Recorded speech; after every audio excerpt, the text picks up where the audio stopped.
Pour les états généraux de la bioéthique, l'Église catholique s'en mêle. Il est question, vous le savez, depuis janvier de la PMA, mais aussi de la fin de vie, des dons d'organes, de la recherche en génétique. Un débat national qui va durer des mois et sur lequel l'Église entend peser. C'est l'enquête du 8h.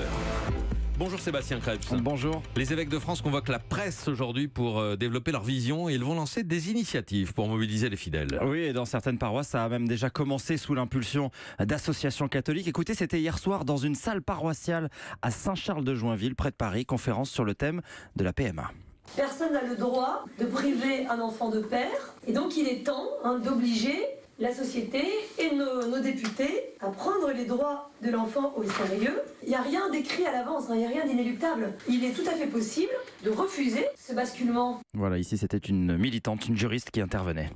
Des conférences comme celle-ci, Sébastien, il va y en avoir un peu partout. Alors c'est l'idée, dans les diocèses, les agendas se remplissent. Il y aura des réunions dans l'enceinte des cathédrales avec les évêques et des intervenants extérieurs, des théologiens, des médecins. 5 rendez-vous prévus notamment à Paris. L'objectif, c'est que le débat ne soit pas seulement porté par les religieux. Les évêques y travaillent depuis des mois, mais ils ont aussi formé des laïcs comme Morgane. Nous, on a été invités, on était une cinquantaine, pour nous dire un peu comment il fallait éventuellement se positionner en tant que catholique. Et on réfléchissait à ce qui est dit dans la loi. Et ensuite, quelle est la réflexion de l'Église autour de ça et qu'est-ce qu'elle invite à repenser au regard de la dignité humaine. Et ces laïcs ont été renvoyés dans leur paroisse, dans toute la France, avec la mission de sensibiliser les fidèles. Il faut que le regard chrétien sur la vie s'exprime, me disait un prêtre. Et justement, quel sera le message porté par l'Église ? Eh bien, il est déjà développé sur un site internet entièrement dédié à la bioéthique et mis en ligne par la Conférence des évêques de France, avec des fiches sur chacun des sujets. On y cite des références scientifiques, mais aussi des écrits du pape François ou de Jean-Paul II.